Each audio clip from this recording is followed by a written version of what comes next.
परम पूज्य नृत्य गोपाल दास जी महाराज,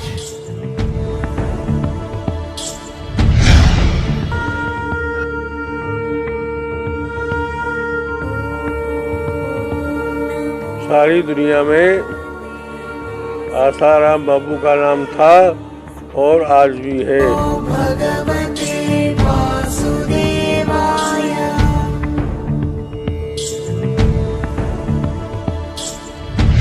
साधु संतों को बदनाम करने के लिए जो धर्म विरोधी हैं, जो मर्यादा विरोधी हैं, सनातन धर्म विरोधी हैं, हिंदू धर्म विरोधी हैं, वो साधु महात्माओं के ऊपर आक्षेप प्रत्याक्षेप लगा सकते हैं, परंतु सूर्य और चंद्रमा सदा निष्कलंक रहते हैं। इसलिए आसाराम बापू का सारी दुनिया में नाम है, आज भी है, और उनको कलंकित करने के बदनाम करने के लिए, उसके साथ साधु समाज को बदनाम करने के लिए ये सारी कुचेष्टाएं की गई हैं। वास्तव में वो बड़ी महान संत और साधु आज भी है और पहले भी थे। आज भी देश में बहुत से ऐसे लोग हैं जो साधु संतों के दोष ढूंढते रहते हैं और मीडिया के माध्यम से प्रचार प्रसार करके साधु समाज को दोषी, समाज की निगाह में, हिंदू धर्मावलंबियों की निगाह में उनको दोषी करने के लिए, साधु संतों को बदनाम करने के लिए ऐसे बहुत से नास्तिक और धर्म विरोधी लोग हैं, धर्म विरोधी तत्व हैं कि जो साधु संतों को बदनाम करने के लिए ही हमेशा प्रयत्नशील रहते हैं। इसलिए समाज को चाहिए, हिंदू धर्मावलंबियों को चाहिए, ऐसे लोगों को जो साधु समाज को बदनाम करने की कमर कसे हैं, उनसे सावधान रहें। आसाराम बापू ने बहुत समाज की सेवा की है, राष्ट्र का कार्य किया है और उनके सभी कार्य प्रशंसनीय हैं। खल और प्रकृति के खल कारण पर जैसे ओला है, वो अपना भी समाप्त होता है, दूसरे को भी समाप्त करता है। इसी प्रकार से बहुत से लोग अपने बदनाम में ही अपने गलत हैं और दूसरों को भी और कोई नहीं मिला, सीधा साधा साधु समाज मिल गया, उसी को बदनाम करने में लगे हुए हैं।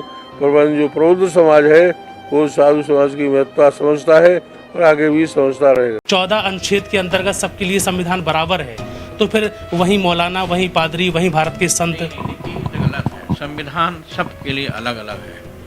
मुसलमानों के लिए अलग है, हिंदुओं के लिए अलग है, सिखों के लिए अलग है, ईसाइयों के लिए अलग है। इसके लिए तो माननीय सो सिंघल जी के साथ मैं स्वयं गया था जोधपुर आसाराम बापू से मिलने के लिए।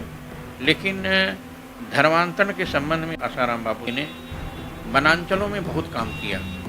सनातन धर्म के जो उपासक हैं, संत हैं, महापुरुष हैं, उनको का नाम है धर्मांतरण कराने वाले का नाम है पैसा फेंक के, विदेश के लोग का नाम है, देश के लोग जो धर्मांतरण करा रहे हैं, हिंदू से का नाम है कई धर्म में परिवर्तन कर रहे हैं, पैसा दे के, लालच दे के, लोभ दे के। और जो अच्छे धर्म के उपासक हैं, जो धर्म का प्रचार कर रहे हैं, उनको पर झूठे लालछन लगा के उनको फंसा के का नाम है, और इसके बाद क्या बोल के उनको बदनाम किया जा रहा है।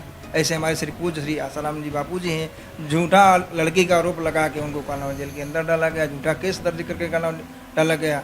धर्म प्रेमियों से, सभी भक्तों से अनुरोध करूँगा, जैसे इस राम मंदिर के लिए लोगों ने का नाम है इतना किया, ऐसे का नाम है श्री पूज्य बापू के लिए भी का नाम है आवाज़ उठानी चाहिए। केस की जांच हो जाए, ये झूठा आरोप से जो षड्यंत्र से फंसाया गया है, ये दूध का दूध पानी का पानी हो जाएगा। उसी क्रमांक में संत आसाराम जी के लिए माननीय सो सिंघल जी ने बहुत प्रयास किया। ईसाई मिशनरियों का षड्यंत्र रहा कि भारत के जो बड़े बड़े संत महात्मा हैं उनको आरोपग्रस्त कर दिया जाए, उनके ऊपर विभिन्न आरोप लगा दिए जाएं, जिससे समाज उनकी बात जो मानता है, समाज का विश्वास उनके ऊपर से उठ जाए, तो अपने आप समाज विखंडित हो जाएगा।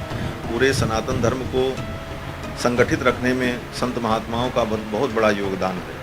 संत महात्मा कथा प्रवचन के द्वारा, उपदेश के द्वारा समाज को संगठित करके रखते हैं और सनातन धर्म सुरक्षित है और पल्लवित पुष्पित हो रहा है। इसको देखकर उन विधर्मियों के मन में ये विचार आता है कि किसी भी प्रकार से जनता का, जनमानस का संतों से जो प्रेम